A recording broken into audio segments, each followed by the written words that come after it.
Mitchell Trubisky well, who knows what's going to happen with the quarterback position. They still got Nick Foles under contract. Mitch Trubisky is a free agent. They may keep him. He may be the one that they decide after looking at late season film. Maybe he's our best option.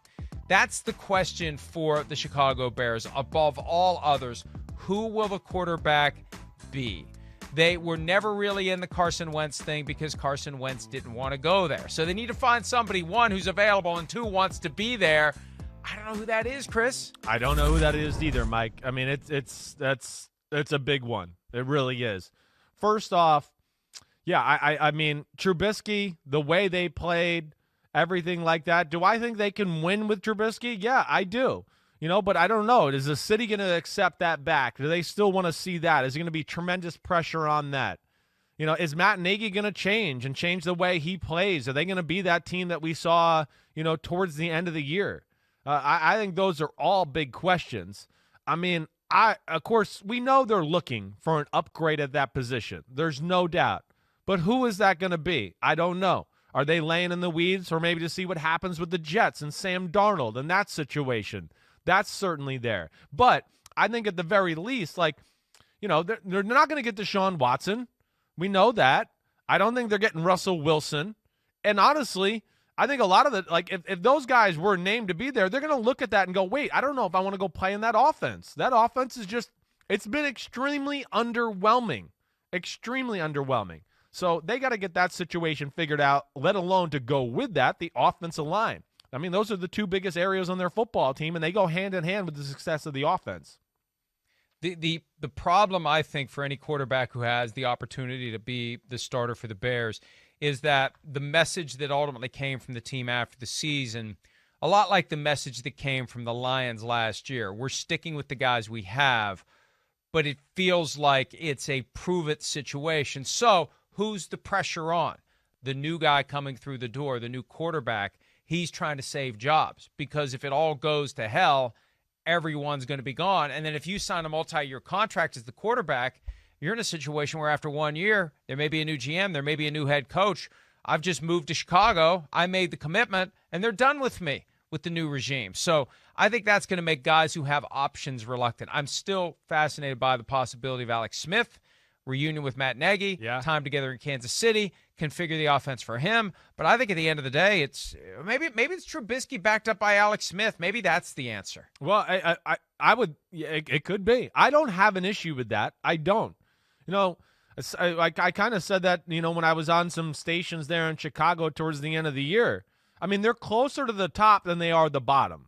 So you better be careful about abandoning ship and doing all of that. And I do think Trubisky got his confidence back a little bit towards the end of the year. He did do some good things. There's no doubt about that. And if they can play a certain way and use his athleticism in the run game and bootlegs and all that, and really build around that aspect of his game, again, yes, I do think they can win. I mean, it was only, 2 years ago, or it was 3 years ago. He drove them down, divisional playoff game.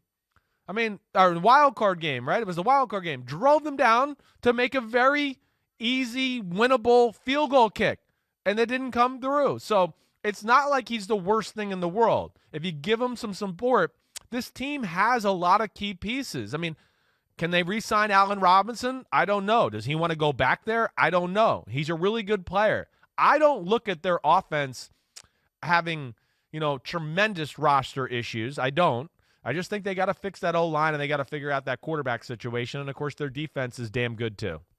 And what did we talk about an hour ago? The psychology of a team in the offseason as it relates to looking at what went right, looking at what went wrong, how we can build on the success we had. So for the Bears right now, as they're breaking down what happened in 2020, they may be warming up to the idea of Mitch Trubisky. The challenge is getting the fans to warm up to it too. I think the fans are wired to reject anything that the team does. Yes. Anything, unless they can somehow get Deshaun Watson, which isn't happening, or Russell Wilson, which isn't happening, or go back in time and take Patrick Mahomes when they could have taken him instead of Trubisky.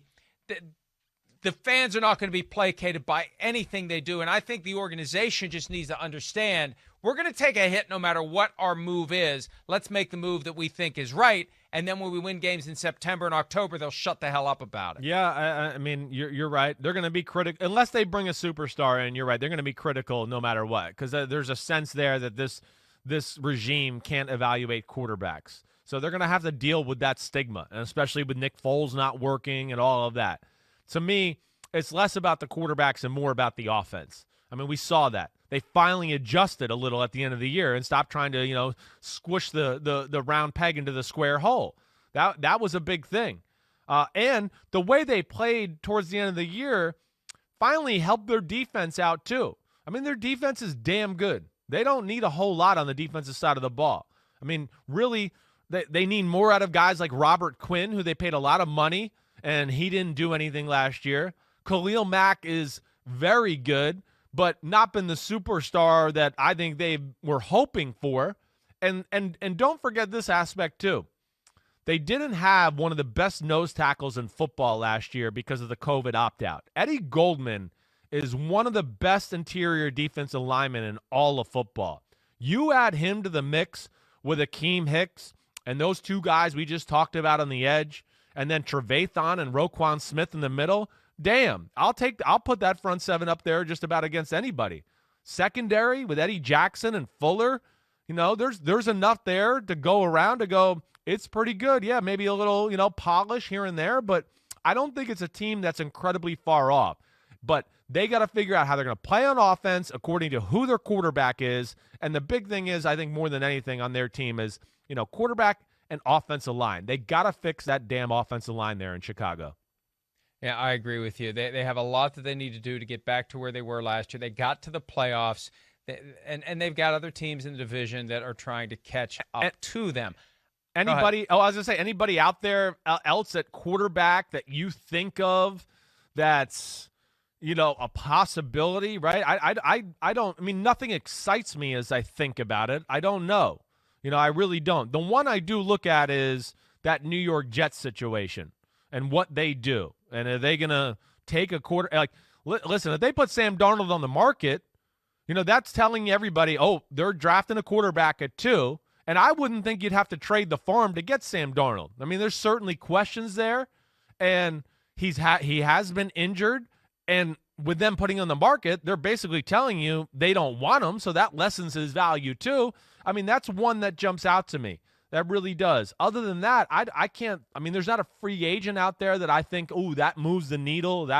So I'm interested to see how this plays out for them at this position. And Bears fans won't be happy with Sam Darnold. They won't be happy with anyone. So make the best decision that you think is going to result in wins right out of the gates. That is the only way to get the fans in Chicago behind what the Bears do at quarterback. They're going to have to prove it with whoever they decide to go with. Hi, I'm Mike Tirico, and thanks for watching. Make sure to hit subscribe for the latest news and highlights from NBC Sports.